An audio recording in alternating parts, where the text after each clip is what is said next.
Hi, welcome back to my channel. This is James, the world's worst web developer, and today we are back with another Etch video. So today's video was inspired by this comment here in the private Etch community, and I thought, hey, why the heck not? I like making videos, I like using Etch, so I'll make a video for this guy, even if he's the only one who wants to see it. That's fine. What else am I supposed to do with my time, right? So we're just going to build out this simple services page, and we're going to do it with my fast cheating way. I like to call it cheating. You can still do this, of course, if if you don't like using robots for layouts like I do. Maybe you get your layouts in the form of a Figma file or a PDF from an actual human designer. You can still use Etch, of course. You just have to manually build it using the editor, the builder. But I'm gonna cheat. All right, if you've seen any of my videos, you've seen me do this before. So I like to do this and show people that it's possible. I think more people need to know that this is possible. Okay, so basically what we're going to do is we're going to build this layout, and then I'm going to show you how to make it dynamic. So instead of statically just creating all this content, we're going to create a custom post type, custom field, and actually I don't think we don't even need to create any custom fields for this. So and then I'll show you how to loop through the services to display this information dynamically, so it's more maintainable, easier to update, whatever. It's the right way to do it. So step one is we're just going to steal the code, and so you can do that, of course, by using the inspect tool. VO organizes the code in a great way by section. So you can just grab this section right here, copy element, and then because VO gives everything in Tailwind, and we can't use Tailwind in Etch, we want to use regular old CSS. We just take this code over to another robot. ChatGPT is what I use, and I give it this little prompt. I tell it to give me vanilla CSS. I tell it to nest everything under the top level selector. You'll see why I ask for that. It's not required, but you'll see why. I also ask it to use BEM for naming classes, another thing that's not required, but I like doing that. And then I specify to use vanilla CSS nesting, which I don't even think I need to do that anymore. I think Etch actually supports not full CSS or SCSS, but I think it does support SAS nesting now. So this part is probably not required, but I did it anyways. And then I just gave it the code. And what it's going to do is it's going to spit back regular old HTML. It's going to give me some class names using BEM like I asked, and then it's also going to give me the CSS. So then all you have to do is grab this HTML, the whole thing. I'm going to hop on over to my blank page that I created. Got to start with something, right? So we'll just drop a section in there. But then I'm just going to replace this with the code that I just copied. Boom.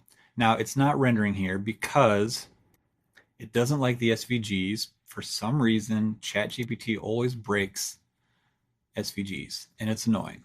So I'm just going to come in here real quick and just delete all these SVGs.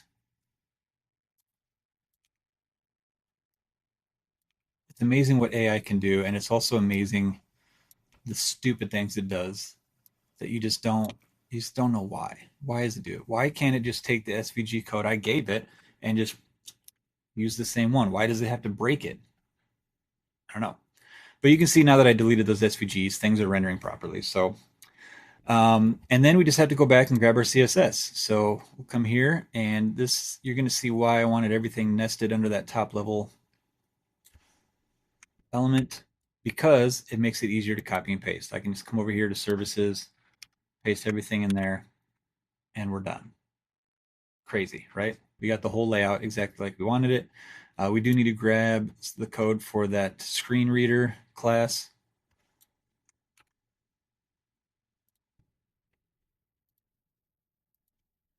Just dump this in here real quick. And that's it. We have our layout exactly as it is here, minus the SVGs that we had to delete. But we're not going to use SVGs anyways. We're going to use SVGs, but we're going to use actual files instead of code. But anywho, like I said, we're done. I mean, easy peasy, right? So fast. And we got everything exactly as it is in our, we'll call it our mockup. And so technically, I mean, he wanted to see us build a services page, and we just built a services page. I could go in here and replace all these with actual SVGs or images or icons, however you want to do that. But we're going to go ahead and make this dynamic now. Okay, so instead of, because I mean, let's say your client needs to add a new service. You don't want them coming in here to Etch and adding another card or whatever. I mean, sure, for us, it's simple. We think, oh, we'll just duplicate it and then, we'll edit the content, whatever. But you don't want clients coming in here doing this, okay? So we're going to make this dynamic so that it's very easy for your clients to add a new service or remove a service without having to come in here into Etch. So we're actually going to delete all of these cards except for one. So let's just start deleting these bad boys. All right, so we have one card, and we're going to save this. And then we're going to go to our WordPress. Now, actually, you can create a custom post type right here in Etch now. I did it with advanced custom fields, but I didn't have to do that. You can also create custom fields. Right now, you can only create a text field, I believe, but obviously they're going to add more when Etch is actually fully released. You won't need to use advanced custom fields for anything anymore. So just want to let you know that you can come in here and create a custom post type and create field groups and fields, but I've already created a services custom post type, as you can see here. And so I just want to show you it's nothing special, right? I actually could have done this in Etch. It's just a regular post type called services, and that's it. I enabled excerpt, and that's it. And we don't even need to use the custom fields for what we're doing because we can use all the default WordPress post data to do what we're trying to do. So I'm just going to go ahead and start creating my services. So we'll do the first one here, SEO optimization. This is going to be really easy. It'd be easier if I could type. I'm going to put that there in the content, but I'm also going to put it as the excerpt. And then the featured image. I found these SVGs from Font Awesome. We'll see how this renders. We might have to style it a little bit because our code is expecting SVG, inline SVG code. We're using an image instead. So we may have to style this just a smidgen. Add a new service. Social media management. Ooh, type that whole thing. No typos. Look at me. Look at me.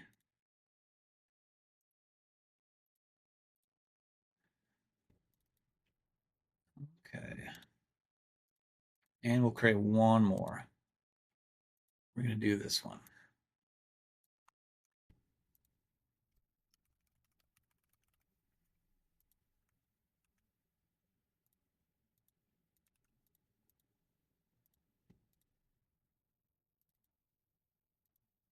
Okay. Back to our page. That was very simple, easy peasy. And first thing we're going to do is find our grid. Here it is. This is the container or wrapper for our cards. And I'm going to click this loop button down here. And that's going to add a loop. And then I just need to drag our card inside that loop. Okay. Now for the loop, I think I already created a loop earlier. Yep, I already created a loop. So this is the default loop, recent posts. You can see post type is post. We don't want that. We want our custom post type. But we can leave the rest of it the same, post per page 10. You can change it if you want to. So what I did is I copied this and I clicked this plus button. I created a new loop, and it's right here. I called it service query. It's the same. It added these two here, so that's kind of neat. I didn't do that, so it must just be, they're just adding new stuff all the time. But you can see I changed the post type from post to service. This is the slug from my custom post type, okay? And then over here, you'll see our loop. It says service query, that's this loop, as item. Now you can leave that as item. I'm gonna change it to service. I like to make that little more semantic, because you might have more than one loop on a page. And it's just nice to know, just when you look at it, what you're doing, what it's for. So I changed the word item to service in this loop. And what that allows me to do, first of all, you'll notice that we now have 3 cards up here. Even though we only have 1 in the structure panel, we only created 1 card. It's showing 3. That's because it's looping through services. It's seeing that there are 3 posts of the post type service. And so it's displaying this card 3 times, once for each post. Now all we have to do is map the dynamic data, which is super simple. And then it'll actually show real data instead of this static data over and over and over again, right? So first thing we'll do, we'll click on this. The content, instead of SEO optimization, we're going to delete that, and we're going to say service dot title. That's just WordPress language. Title. There it is. Now you can see that each title is unique. We'll do the same thing for this content. You could use the content of the post, but I'm going to use the excerpt.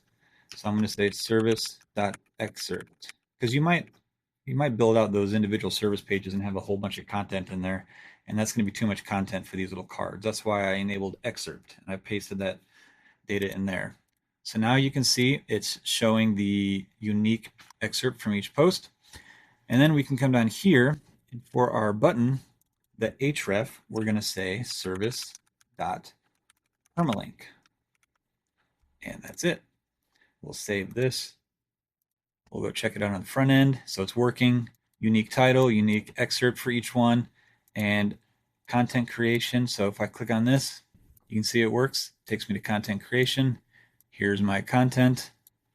Very amazing, beautiful page, I know. Click on this one, social media management. So that link's working. Let's see if we can get our icons in there. So I'm going to click on this, and inside this icon div, I'm going to add an image.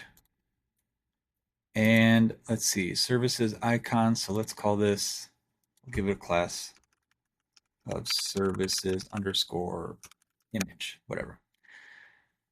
And for this, the source, we're going to say service.thumbnail. And it's not quite working. Like I said, we would have to style it. And we would want to make those white instead of black. So let's save this. Let's go see what this looks like. What if we, let's see, this is already flex. Justify center, align items, 3 rem. So maybe we make the image width 2 rem, height. Oh, I can't type height. Bruh. Okay. I give up because I'm not hitting the right class anyways. I want to, yes, hit this class. Width 2 rem, height 2 rem. That's better, but maybe, is 1 too small? 1 would look good if they were white. And since it's a file, I don't think I can, yeah, I don't think I can mess with stuff because it's a file, it's not actually code. So I would have to just download the icon color. Can you change the color? I got these from Font Awesome, and I think I could have changed, yeah, I could have changed the color. What was I thinking? How do I get a custom color? Here we go. White. Let's download this. I'm only going to do 1 just so you can see that it actually works. Pencil thin 1. And we're going to add that code real quick. Services image, we're going to say width 1 rem.